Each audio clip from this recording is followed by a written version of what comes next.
Chers amis, Shavua Tov, Beshem Hashem, Naaseh, Venatzliach, Venarviach, Echaim Tovim, Shalom, ce dimanche 25 du mois de juin, et le Vav du mois de Tammuz.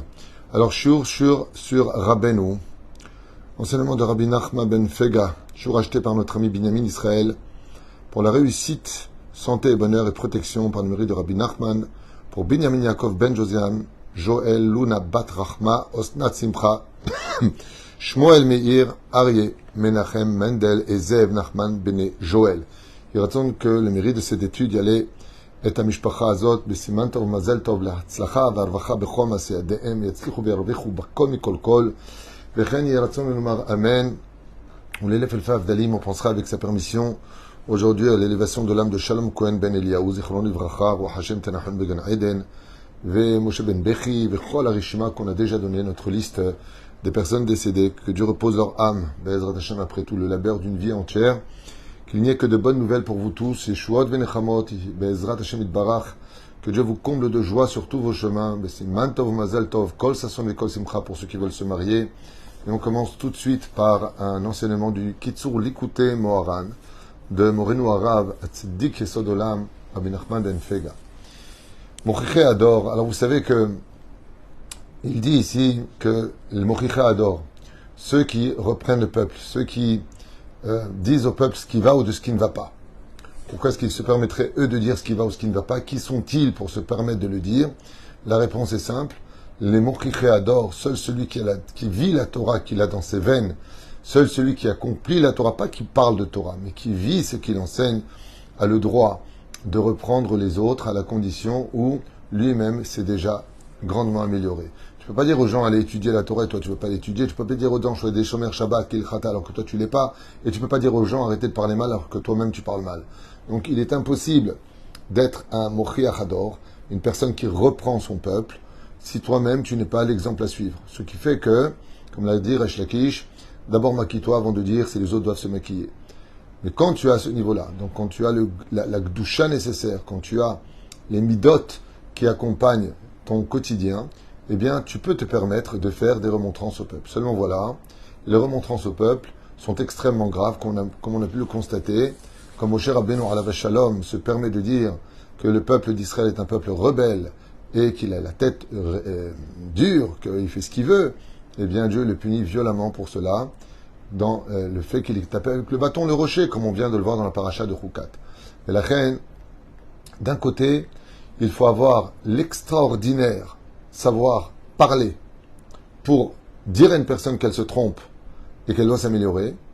Et de l'autre côté, faire extrêmement attention de ne pas l'écraser, de ne pas dire de mal de lui au moment où tu lui fais la réflexion.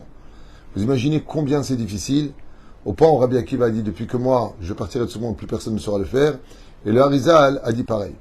De telle façon à ce qu'on comprenne que de reprendre un peuple, le peuple d'Israël, le peuple saint, qui est au niveau de l'unité du peuple, est un peuple parfait. Il n'y a aucun défaut dans la nation d'Israël. On peut trouver des défauts dans le particulier d'Israël. La personne peut avoir des défauts, mais le klal Israël ou kadosh. Ce qui fait que quand tu t'adresses à un peuple qui est kadosh, mets des gants. Et tous ceux qui malheureusement l'ont fait avec un manque de savoir-faire, comme Isaïe par exemple, se sont retrouvés avec la bouche coupée en deux. On a vu que le prophète Eliyahu Hanavi Zachor le Tov est puni jusqu'à aujourd'hui parce qu'il a dit tes enfants d'Israël ne gardent pas la Brit Mila. Aujourd'hui, tu parles du mal de mon peuple. Oh, il va voir.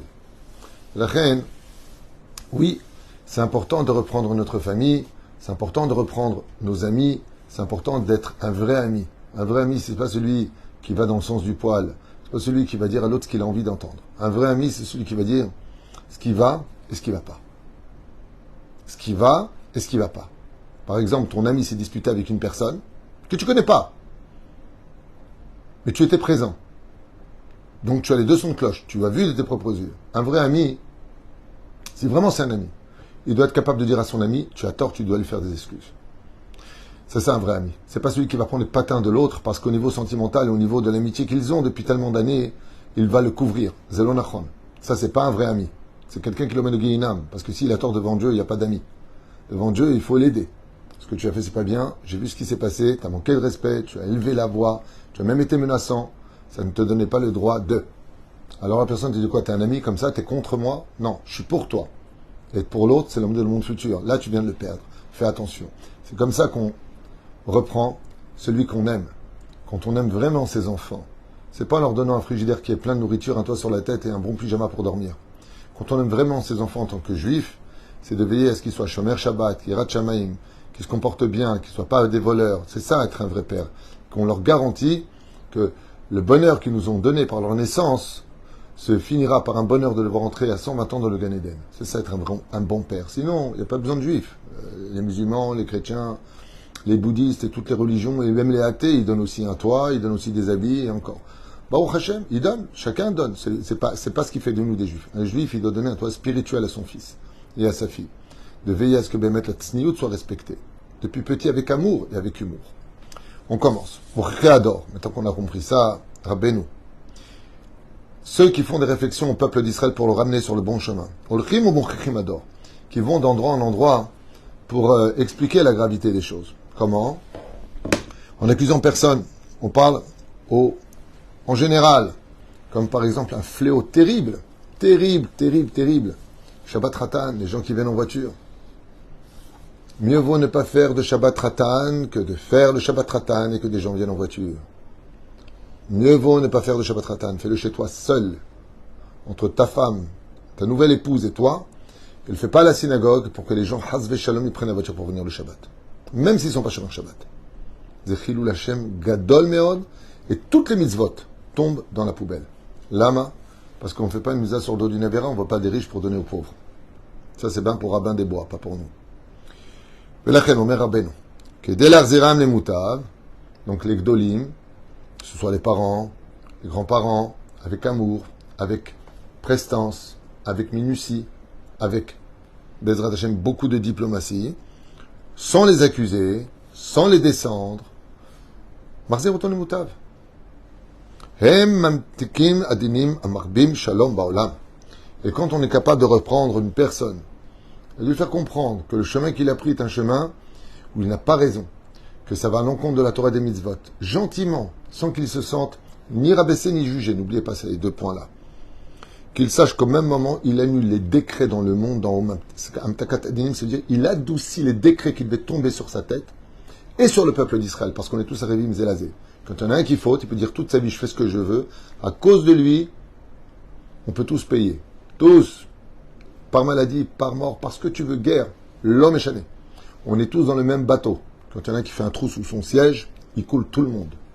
Quand il y en a un qui, Baruch Hashem, râne plus vite que les autres, parce qu'il est plus fort en Torah, il fait avancer tout le bateau plus vite vers le port. Donc à bon quai. Mais la reine, comme pour le meilleur, comme pour le pire, on est tous garants les uns des autres. Comme on est tous garants les uns des autres, eh bien, dans le bon sens, tant mieux pour nous tous, dans le mauvais sens, tant pis pour nous tous. Et la reine, Omer Rabbi Nachman, quand tu reprends ton prochain et que tu as trouvé les mots et qui te dit tu as raison, je vais arrêter mes bêtises comme Zera Levatela, comme toujours de parler des uns et des autres, de donner des noms, et celui-là il est comme ça, et celui-là il est comme ça, de façon ceci, de façon cela. Surtout qu'aujourd'hui, les tsarines arabes, je suis obligé de faire cette parenthèse. Qu'est-ce qu'on accepte facilement tout ce qu'on nous raconte? Écoutez bien ce que je vous raconter. Pourquoi je vous dis ça? Je connais personnellement une personne qui est pervers narcissique. Maman, je vous l'affirme. Pur pervers narcissique. Il faut voir les dégâts. Les dégâts. C'est pas en Israël qui n'est pas en ambiguïté. Les dégâts que cette personne arrive à provoquer pour mieux séparer et mieux régner. Elle a réussi, cette personne, qui invente, c'est un pervers narcissique, on part faire le cours dessus, ce sont des gens qui sont mythos, qui inventent, qui mentent, mais vraiment comme ils respirent. Très difficile à déceler qu'ils mentent, parce que le ton est serein, la voix est rock, tout est direct, comme si qu'ils étaient témoins, comme si qu'ils avaient vu, comme si qu'ils sont... Que leur fille veut l'héritage, pour que le père se fâche avec la fille. Écoutez bien, là comme c'est fort. C'est que la personne qui est pervers narcissique prend la tête à la maman d'une personne pour séparer la fille du père. Et elle lui raconte des mensonges du matin au soir. Donc la femme étant dit à son mari, Et ta fille, elle est comme ça, et ta fille, c'est pas sa fille. Et ta fille, elle est comme ça, et ta fille, elle est comme ça, et ta fille, elle est comme ça. Et elle veut que ton argent, elle n'a rien à faire de toi, tu peux crever, la preuve en est, elle t'appelle pas alors qu'elle essaie d'appeler. Mais des trucs de malade. Et le père gobe tout. Le père, il a fait un X sur sa fille, alors que sa fille n'en a rien à faire, et je la connais, ni de son argent, ni de rien du tout. C'est une tzadika yetzed minaklal. Et le serpent qui est derrière tout ça, il y arrive. Vous savez pourquoi le royaume d'Israël s'est scindé en deux? Parce que le roi David a commis une erreur fatale. Il a accepté de croire sans vérifier. Vous vous rendez compte ce que c'est? D'accepter d'écouter sans vérifier. Tu prends deux amis, les deux sont dentistes. Qu'est-ce que c'est facile de les embrouiller? De toute façon, il m'a dit, il voulait prendre tous tes clients. J'ai parlé avec lui, il le connaît même pas. Il embrouille. Et nous, ah bon, il a dit ça? Psh, j'étais sûr, c'est pas un vrai ami. Et t'as pris le téléphone pour appeler, tu as vérifié. Ah, Rabbi. Qu'est-ce que ça fait du mal d'entendre autant de facilité pour détruire des amitiés, pour détruire des gens. Tous, autant qu'on est, on tombe dans le piège. Tous, autant qu'on est. Oui, il faut vérifier. Tout le temps vérifier. Prends le téléphone et tu dis bonjour, voilà, j'ai entendu comme ça, est-ce que c'est vrai, est-ce que c'est faux, est-ce qu'il y a un peu de vrai dans tout ça, est-ce que tu étais mal ce jour-là quand tu l'as dit, est-ce que tu l'as pas dit, je veux juste vérifier. Pas parce que je te juge, je veux savoir à qui j'ai affaire. Moi, pas du tout, je te promets pas du tout. Ou alors, oui, c'est vrai. Aval, au moins, tu as fait une grande mitzvah. Tu n'as pas reçu le Lachon Hara. Tu n'as pas reçu du Mossi Shamra. Enfin bon. C'est tellement agréable d'en écouter, ça nous donne des raisons de haïr. Hashem Ya'azor. Avad, Shechaz Veshalom, Ara, Shalador Gover. Mais si la génération ne cesse d'augmenter les mauvaises choses à faire, et donc que les péchés augmentent, comme dans un peu dans notre génération malheureusement, jusqu'à ce qu'il n'y ait plus de place pour faire des remontrances et du moussard, comme ça me fait un peu rire, Yair Lapid aujourd'hui à la Knesset, il utilise des versets de la Torah, il se met une kippa sur la tête pour se moquer de la Torah et des religieux. C'est un truc de fou, ça veut dire un mec qui croit même pas en ce qu'il raconte, il se nargue de la Torah et il utilise la Torah contre le monde religieux, pour vous dire à quel point les gens deviennent fous. Il calquel shalom ba'olam. Sache une chose. Regardez bien ce que dit Rabbi Nachman. Un courant de à faire ici. Quand les péchés ne cessent d'augmenter, le shalom disparaît de toutes les maisons. Ça veut dire qu'est-ce qui nous fait aujourd'hui tomber? Dites calquel shalom ba'olam. Dans tous les domaines. Elle est des enaasek gerouche. Chazve shalom. Et cela provoque que chacun est renvoyé de là où il est et ne trouve sa place nulle part dans la société. Naase mahloket ba'olam. Il n'y a que des conflits dans le monde. Aval al-yede emuna, necholim lekabel musar me'elu mochrim ha'emet. Et c'est pour ça que Rabbi Nachman insiste que la première étude d'un homme, après les halachot, c'est le moussar, avant les gmarot, avant le zohar, avant quoi que ce soit comme étude, soit un homme de moussar. Car mishu bal moussar, car celui qui a du moussar, c'est-à-dire de la moralité en lui est prêt à écouter la vérité sur lui. Et s'il n'a que son orgueil en guise de carapace, alors toutes tes réflexions se retourneront contre toi et te haïra encore plus. D'où l'importance de veiller à constamment surenchérir chaque jour sur la émouna. Comment? Je vous l'ai déjà dit. D'abord, d'être simple d'esprit, pas trop réfléchir, bête. Lisez des biographies de nos chachamim. Shelo titkalkel chazve shalom, afin que votre émouna ne tombe jamais dans le doute. Qui? Car quand notre foi est remise en question, que les doutes s'installent, ou bas les l'irfirot, les emunot chosviot de la vodazara. Car dès que tu fais une brèche dans ta émouna, tu deviens kofer batora, et pire encore, tu deviens quelqu'un qui peut lutter même contre la Torah et te moquer même du judaïsme jusqu'à en faire de l'idolâtrie. Donc de quitter la Torah à cause de ça. Chaz v'shalom. L'idée qu'il coule émouna. Car quand une personne perd sa émouna, il est évident que lui, tu ne pourras très difficilement lui faire comprendre que le chemin qu'il prend est un chemin obscur. Et c'est pour cela, dit Rabbi Nachman, que la base de tout notre judaïsme, c'est la émouna, la foi. L'iskor, la émouna, shlema. Comment? Maintenant, l'iskot, pas l'iskor, l'iskot. le mérite de garder sa émouna complète, ou à l'aider tzadikei ador. Hier soir, j'avais raconté une très très belle histoire pour ceux qui veulent écouter. C'est Shabbat du Baal Shem Tov, justement sur la émouna, un enseignement féerique, extraordinaire, que je vous conseille de regarder. C'était juste hier soir, Motzei Shabbat. L'Iskot, donc, l'émouna shlema, ou à l'aider tzadikei ador. Et une fois de plus, Rabbi Nachman dit, il faut être attaché au tzaddik de la génération pour garder sa émouna. Kol ikara émouna Israël mamshichim em le'ador, car toute la foi du peuple d'Israël passe justement par le biais du tzaddik emet. Yefshar la volet tzaddik emet, et là, l'idée, azut kema'amar, et on ne peut pas approcher le tzaddik emet si on n'a pas l'effronterie pour la gdusha. C'est-à-dire que des fois dans la vie, pour pouvoir approcher la gdusha, il faut utiliser l'effronterie, le culo si vous préférez. Sheneemar ve'az kanamer, tiens-toi comme le léopard.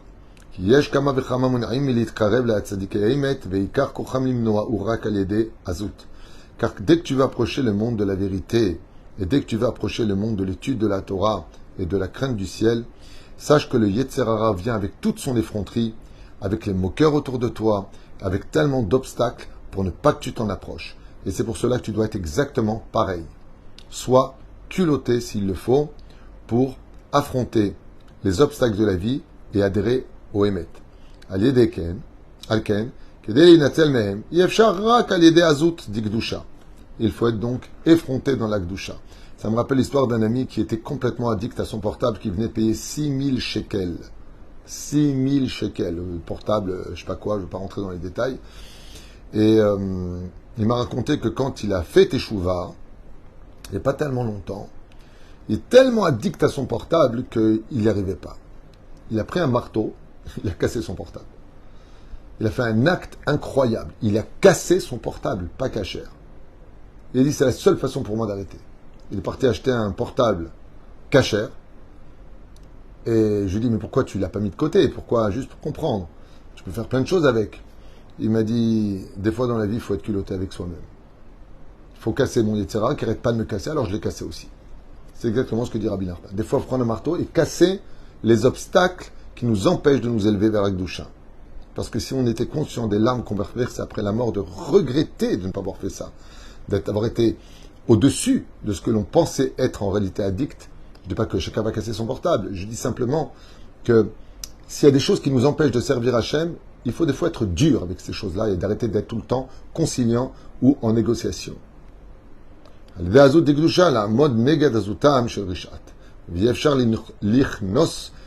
Tok Dusha qui m'a aidé à Zout. Et c'est pour cela, d'ailleurs, j'avais fait un cours sur ça qui s'appelle la Chutzpah de la fin des temps, qui parlait exactement de ce domaine. Sheesh la Gouf Azout. Alors là, c'est quand même un autre sujet. On va commencer un petit peu, on s'arrêtera juste dans le paragraphe, à la fin du paragraphe. Parce que là, on va parler de la guerre du corps et de l'âme. Vous savez que l'âme veut la Torah, on en a déjà parlé à maintes reprises, et que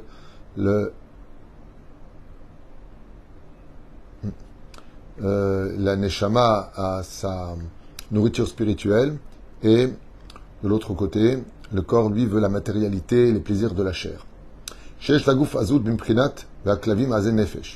Quand le corps de l'homme, la matière dans laquelle se trouve le nefesh abayimi, il a la même entité que celle du chien, le chien, il est chutzpan, il aboie près des hommes, il mange que ce qui est bon à son palais, c'est la loi du plus fort.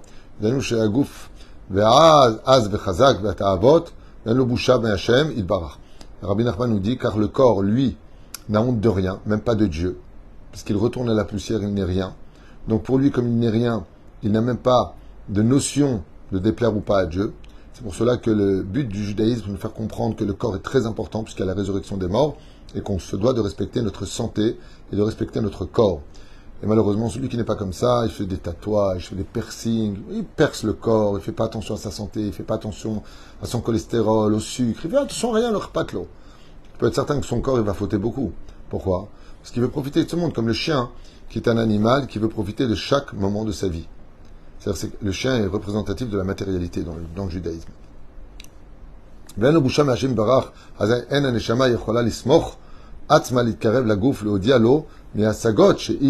c'est pour ça que la neshama que nous avons tous a du mal à reprendre notre corps en lui disant calme-toi, mange moins, arrête de t'énerver, ne fais pas comme ceci, ne fais pas comme cela.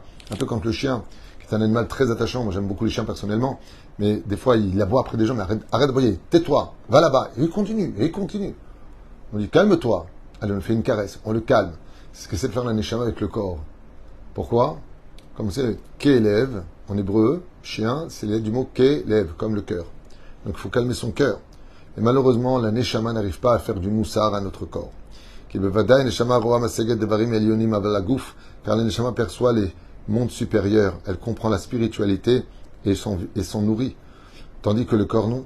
Le corps ne ressent rien du tout du monde spirituel. Ce qu'il comprend, c'est de voir, de toucher, de goûter et les cinq sens.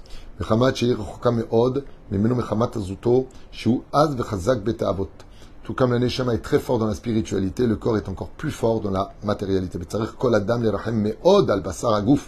Et c'est pour cela que chacun doit avoir une grande pitié pour son propre corps.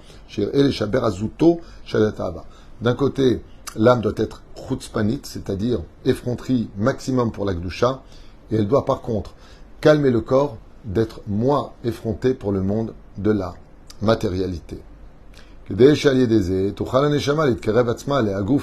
Car le plus grand plaisir qu'un homme puisse faire dans ce monde, c'est de marier sa neshama à son corps. Et pour que la neshama s'entende avec le corps, il va falloir donner au corps ce dont il a besoin dans de bonnes mesures, de telle façon à ce qu'il ne part pas dans tous les sens, et que la neshama et le corps vivent heureux. C'est ce qu'on appelle le bien-être. Et quand on est bien dans son corps, bien dans sa vie, on est bien avec tout le monde. Rien ne nous dérange, parce qu'on est heureux soi-même, et on ne cherche pas son bonheur ailleurs.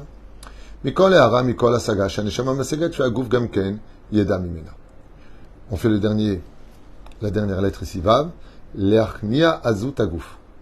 Il dit maintenant, calmer l'effronterie du corps. Ou à l'idée kolot de Kedusha. Ça vient par la voix de la Kedusha. Qui kol kolot en shel tzaka. Donc il parle de la hitbodedut, de prier très fort, de faire entendre notre voix dans son birkat Amazon, de faire entendre, pas fort, mais qu'au moins tu t'entendes, comme le demande le Shulchan Aruch. Hen shel anacha, hen shel kol shofar, la voix du shofar, la voix de celui qui soupire, la voix de... En d'autres termes, il dit que le tikkun, il vient de la voix, qui est un mélange entre la neshama et le corps, vehen kol zimra, par les chants en l'honneur de Dieu, hen kol shalechacham emet ou sha'ar kolot digdusha, kulam prinat azut digdusha validehem, veshabrim azut aguf. D'où l'importance, nous dit ici Rabbi Nachman ben Fega, d'écouter des chansons kadosh, de les chanter, de chanter en l'honneur d'Hachem, de taper des mains, de danser, pour que notre corps, quand on tape des mains et qu'on danse, qu'on est heureux dans ce monde, eh bien ce qui se passe, c'est que le corps et l'âme finissent comme une espèce dans un sac. On veut rentrer quelque chose qui est très étroit dans un sac. Eh bien qu'est-ce qui se passe? On va secouer le sac, on va secouer la neshama. Et quand on apprend à être heureux par le fait de chanter, de taper des mains, de taper des pieds, Rabbi Nachman, il dit, c'est à ce moment-là que ta neshama arrive enfin à rentrer dans ton corps. La tristesse éloigne la neshama du corps, car la neshama est toujours heureuse, elle est chelek elokamimal. Le corps, lui, sait très bien pleurer, se plaindre tout le temps. Mais quand on relie les deux, alors on a compris que la meilleure façon de vivre heureux et d'avoir du bonheur qui vient chez nous, c'est d'ouvrir d'abord chez nous la porte du bonheur. Signé Rabbi Nachman ben Fega. Baruch Adonai leolam amen v'amen. Et merci de commander des cours, d'acheter des shiurim. Merci pour votre patience. Que Dieu vous bénisse. Toda Rabba Mekerev Lev. Kol Tov.